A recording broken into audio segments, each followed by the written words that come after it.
Back to my channel spice up by Daulat. இன்றைக்கி நம்ம பார்க்க போகிற ரெசிபி வந்து எல்லோருக்கும் ரொம்ப ஃபேவரட்டான ஒரு ரெசிபி தான். மாங்காவை பிடிக்காதவங்க யாராவது இருக்காங்களா? ஆமாங்க, இன்றைக்கி மாங்காவை வச்சு தான் ஒரு ரெசிபி. அது என்ன ரெசிபின்னு பார்க்குறதுக்கு வாங்க வீடியோக்குள்ளே போகலாம். இப்போது மாங்காய் சீசன், நிறைய மாங்காய் நம்மளுக்கு இப்போ கிடைக்கிது. ஸோ நான் பண்ண போகிற இந்த மாங்காய் பச்சடிக்கு கிளி மூக்கு மாங்காய் கிடைச்சிச்சுன்னா இன்னொரு டேஸ்ட் ரொம்ப நல்லா இருக்குங்க. ஸோ ஆனால் எனக்கு கிளி மூக்கு மாங்காய் கிடைக்கல. ஸோ எனக்கு கிடைச்ச மாங்காய் வச்சு நான் இன்றைக்கி இந்த ரெசிபியை பண்ணுறேன். எனக்கு ஃபஸ்ட்டு வந்து தோலை வந்து நீக்கணும். நான் முதல்ல நல்லா கழுவி எடுத்துட்டேன். இப்போ தோலை நீக்கலாம்.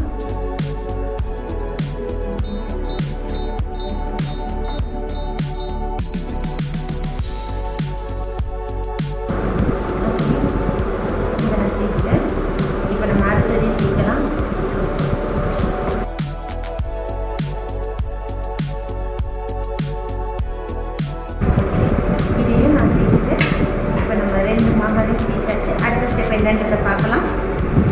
அடுத்து இப்போ நம்ம வந்து இந்த மாங்காவை துருவி எடுக்கணும். அதுக்கு இந்த மாதிரி ஒரு ஸ்லைசர் எடுத்துக்கோங்க. இதை வந்து மெலிசா பொடிசாவும் நம்ம இதை மாங்காவை வந்து துருவி எடுக்கணும். நீங்கள் கேட்கலாம், இதை வந்து ஏன் நம்ம சின்ன சின்ன பீசஸாக கட் பண்ணி நம்ம யூஸ் பண்ணலாமேண்டு. ஆக்சுவலி இந்த துருவின மாங்காவை வெள்ளைப்பாகில் தான் இதை நம்ம வேக விட போகிறோம். ஸோ அதோடு அந்த வெள்ளைப்பாகோடு வந்து இந்த மாங்காய் வந்து மசிஞ்சு வர்றதுக்கு ஸோ இந்த மாதிரி துருவி எடுத்தால் தான் நல்லாயிருக்கும். இப்போ நான் 2 மாங்காவையும் துருவி எடுத்துக்கிட்டேன்.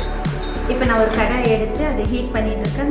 இப்போ நம்ம வந்து இந்த மாங்காய் வந்து வேக விடணும். ஸோ அதனால் வந்து தண்ணி ஆட் பண்ணி, தண்ணி கொஞ்சம் சூடானதுக்கப்புறம் நம்ம மாங்காவை ஆட் பண்ணி இதை வேக விடலாம். தண்ணி என்ன அளவுனா வந்து ஸோ இந்த மாங்காய் வேகிற அளவுக்கு இது ஒரு நிதானத்துக்கு தான் நம்ம இப்போ ஆட் பண்ணுறோம். இந்த அளவுக்கு தண்ணிண்டு ஸோ கொஞ்சம் அந்த தண்ணி சூடாகட்டும். இப்போ தண்ணி நல்லா சூடாகிடுச்சு. இந்த நேரத்தில் நம்ம திருவி வச்சுருக்க இந்த மாங்காவை ஆட் பண்ணலாம்.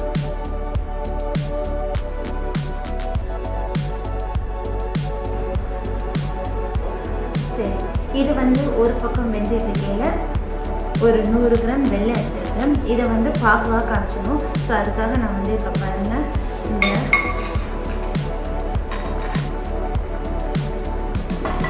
இது கரையிறதுக்கு கொஞ்சமாக தண்ணி விட்டு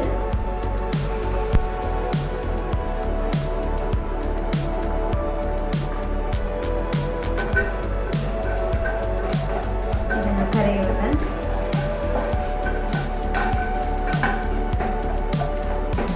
கரையிறது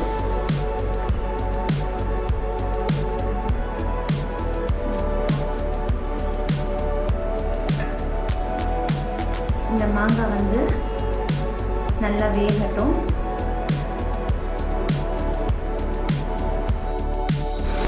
இந்த அடுப்பில் வந்து இந்த வெல்லமும் இப்போ கரைஞ்சிட்ருக்கு. இது நல்லா கரையட்டும். வெல்லம் நல்லா கரைஞ்சிருச்சு. நம்ம பாகும் வந்து ரெடி ஆயிடுச்சு. வந்து இதில் ஆட் பண்ணலாம்.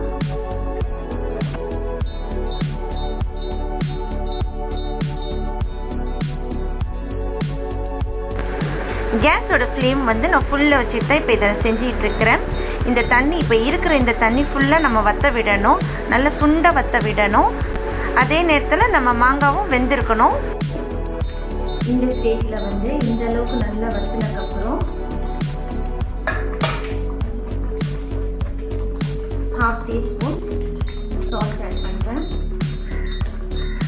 1 டீஸ்பூன் அளவுக்கு மிளகாய் தூள்,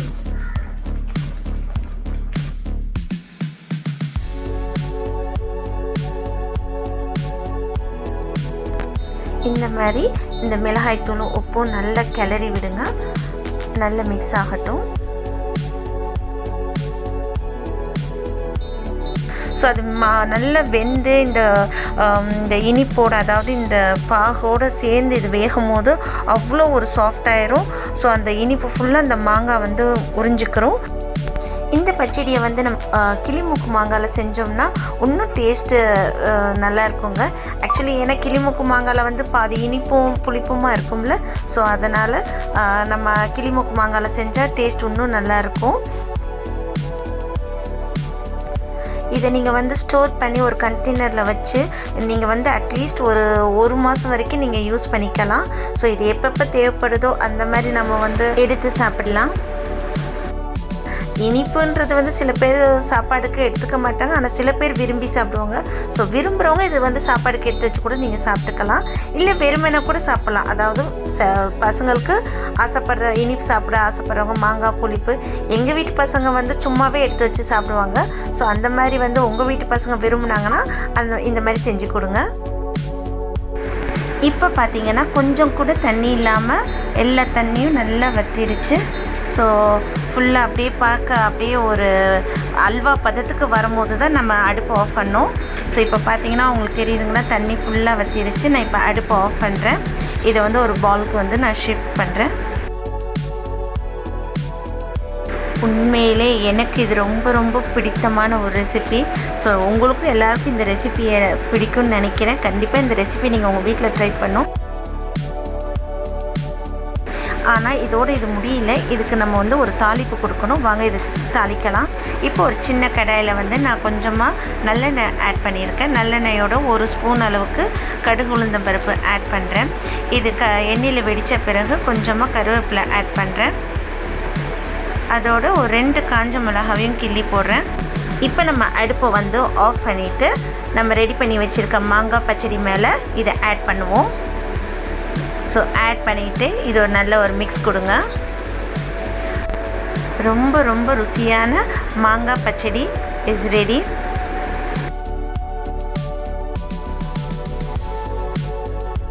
கண்டிப்பாக இந்த ரெசிபியை நீங்கள் உங்கள் வீட்டில் ட்ரை பண்ணணும். இந்த ரெசிபியை நீங்களும் உங்கள் வீட்டில் ட்ரை பண்ணிவிட்டு எப்படி இருந்துச்சுன்னு உங்கள் கமெண்ட்டை வந்து கீழே இருக்கிற கமெண்ட் செக்ஷனில் ஷேர் பண்ணுங்கள். கண்டிப்பாக உங்களோட கமெண்ட்ஸ்க்கெலாம் நான் வந்து ரிப்ளை பண்ணுறேன்.